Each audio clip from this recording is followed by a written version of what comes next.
Bismillahirrahmanirrahim. Assalamualaikum warahmatullahi wabarakatuh. Kepada Allah senantiasa kita bersyukur, dan kepada baginda Nabi Allah Muhammad SAW kita bersalawat.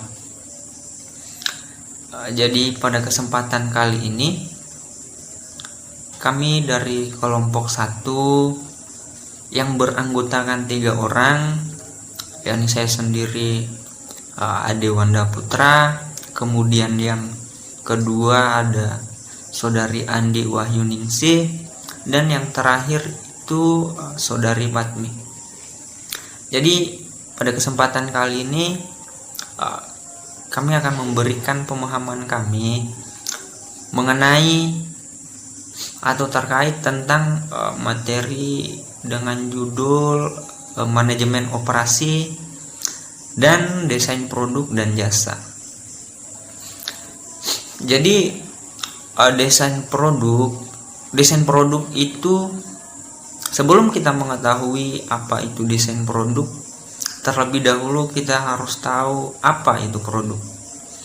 Jadi produk sendiri adalah kombinasi dari barang dan jasa, kemudian ditawarkan oleh perusahaan kepada pasar sasaran ataupun pelanggan. Nah, jadi desain produk adalah fungsi produk yang harus sesuai dengan keinginan, sesuai dengan kebutuhan, dan tentunya harus sesuai dengan harapan konsumen. Berikutnya ada beberapa faktor untuk mengidentifikasi kebutuhan perusahaan akan produk baru.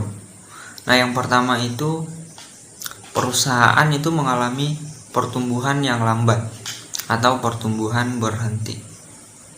Kemudian berikutnya konsumen terbesar mengalami atau mengurangi transaksi bisnis dengan perusahaan. Kemudian adanya tekanan untuk menurunkan harga dari produk. Kemudian berikutnya terjadi fluktuasi atau meningkatnya keluar masuknya karyawan di bagian sales marketing. Kemudian yang terakhir itu perusahaan tiba-tiba bersaing dengan perusahaan yang tidak pernah terdengar namanya sebelumnya. Mungkin cukup itu dari saya. Kemudian selanjutnya akan dipaparkan oleh saudari Andi Wahyuningsih. Sekian, terima kasih. Wabarakatuh. Nama saya Andi Wahyuningsih Tendrawaru. Baiklah, terima kasih. Saya akan melanjutkan materi dari pemateri sebelumnya. Langsung saja, materi yang saya bawakan yaitu beberapa fungsi penting produk atau jasa baru, yaitu yang pertama itu produk atau jasa baru dapat membuka pasar yang benar-benar baru. Lalu produk atau jasa baru bisa menggantikan produk yang ada saat ini. Lalu yang ketiga itu mengambil alih produk atau jasa lama yang masih ditawarkan perusahaan. Produk dan jasa baru mampu melebarkan pasar perusahaan, dan produk produk atau jasa yang baru meningkatkan penggunaan sumber daya perusahaan, lalu mengantarkan perusahaan ke pasar atau segmen baru, dan selanjutnya itu meningkatkan hubungan antara perusahaan dengan para distributornya. Lalu fungsi yang terakhir yaitu mempertahankan atau meningkatkan pangsa pasar perusahaan. Lalu manajemen proses adalah teknik yang menjamin adanya peningkatan dengan seperangkat aktivitas terstruktur dan konsisten. Manajemen proses sangatlah penting agar performa perusahaan terus meningkat. Lalu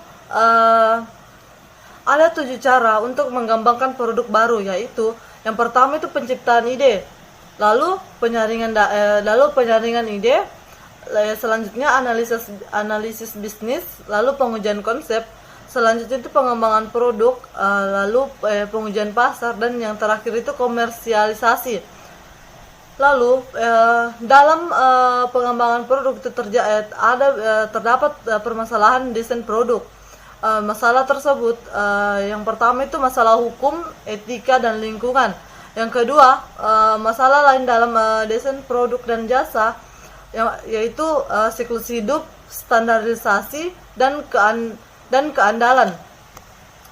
Cukup ini dari saya. Kita akan mendengar materi terakhir dari pemateri selanjutnya, yaitu Saudari Nur Fatmi.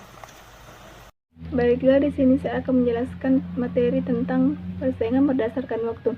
Di mana sendiri di sini persaingan yaitu merupakan suatu proses sosial ketika di mana antar individu atau antar kelompok bersaing untuk mendapatkan sesuatu atau tujuan atau keuntungan. Di mana persaingan di sini itu bersifat individu dan bersifat kelompok. Materi berikutnya yaitu strategi kontinum pengembangan produk. Strategi kontinum pengembangan produk di sini terdiri dari beberapa strategi. Yang pertama yaitu strategi pengembangan secara eksternal. Strategi pengembangan secara eksternal di sini terdiri dari beberapa bagian. Yang pertama, aliansi, usaha patungan, membeli teknologi baru atau keahlian untuk mengakuisisi pihak pengembang. Yang berikutnya yaitu strategi pengembangan secara internal, di mana strategi pengembangan secara internal di sini terdiri dari beberapa bagian. Yang pertama yaitu perbaikan produk yang ada, migrasi produk yang ada, dan pengembangan produk yang ada secara internal.